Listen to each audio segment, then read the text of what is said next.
l'équilibre d'un humain, on sait qu'il y a yin et yang, et on va décortiquer un petit peu les mécanismes. Donc yin, le côté yin, c'est le côté réception, le côté yang, c'est le côté action. Dans un yin pas tout à fait intégré, un peu en mode de survie, il tourne beaucoup en rond dans sa tête. On n'est pas vraiment dans la réception, mais plutôt dans une tête trop pleine. On se braque assez vite, on a des idées un peu toutes faites, comme évidentes, comme par exemple les gens ne savent pas se remettre en question, le monde irait mieux si les cons n'existaient pas, ou si les gens changeaient. C'est souvent de la faute des autres. Et les hommes sont égoïstes, des phrases toutes faites qui nous permettent d'éviter de se poser des questions. Et on a, dans un yin pas tout à fait intégré, on a beaucoup de peurs, dont celle d'être rejeté, pas toujours conscient. Donc on va trouver des excuses et des phrases aussi qui vont soutenir nos propos. J'ai pas de chance. Oh, puis j'ai eu une enfance malheureuse. Les gens ne me respectent pas. On ne m'écoute pas, etc., etc.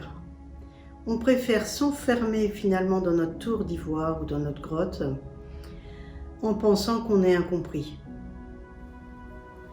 que personne ne peut nous apprécier à notre juste valeur.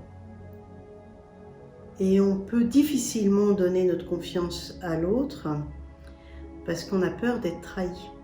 On ne prend pas de décision et on change souvent d'idée. On se laisse porter par notre humeur. On ne dit pas non, plutôt oui, mais on ne fait rien. Dans le yang pas toujours intégré, on veut tout de suite. Donc le yang, c'est l'action. Donc on veut tout de suite, style bulldozer, sans grande réflexion. On veut, on prend, on décide, on n'a souvent pas assez de temps pour réfléchir, on a peur d'être abandonné sans en être toujours conscient. On ne peut pas faillir, on est très contrôlant, on a nos rigidités, du genre on peut avoir confiance en moi, je suis serviable, je suis gentil, on est souvent dans le paraître. Le paraître, c'est le pas être, hein. On a des problèmes de reconnaissance, on a besoin d'avoir un rôle et souvent le rôle du sauveur. On a un implant très important du sauveur, nous les humains. On a besoin d'être efficace et que l'on fasse tout vite avec précipitation pour avoir les honneurs. On dit souvent oui et on le fait, et on ne sait pas dire non. On n'arrive pas à se désengager, même si on a pris conscience que finalement on n'avait pas envie de le faire. Alors le yin qui est réception, quand il est intégré, il est en réelle connexion, il est inspiré, il a un côté créatif, les émotions ne l'empêchent pas d'être centré, il ne tourne pas en rond, ses idées sont non seulement inspirées mais intelligentes, en tout cas plus intelligentes.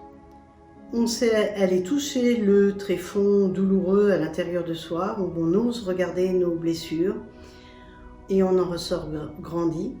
On prend toujours assez de temps pour se sentir relié. On sait dire oui et on sait dire non. Le yang, action, qui est intégré, on agit plus ou moins rapidement selon notre capacité. On est plus ou moins lent ou vif. On est dans une action réfléchie. On pense, on décide, on fait. Mais on peut se remettre en question et revoir nos décisions. On peut douter avec une capacité de se dédire et de changer d'opinion ou d'action. On garde une ligne de conduite souple. On sait dire oui et on sait dire non. Donc l'idéal, c'est d'avoir autant de yin que de yang. et que ces yin et ces yang soient intégrés. Donc ça, c'est le rêve. Hein. Donc là, on se sent inspiré, on prend le temps de la réflexion et on agit. Pendant l'action, on peut se remettre en question et modifier notre trajectoire. Nos pensées sont créatrices. On crée sa vie avec souplesse. On est authentique. On ne triche pas ni avec nous-mêmes, ni avec les autres, en donnant une fausse image de nous. Le jugement de nous n'a peu ou pas de prise. Notre ego, petit personnage que l'on a créé pour survivre, ne prend plus toute la place. Voilà, tout ça, vous allez me dire, c'est parfait, c'est facile à faire.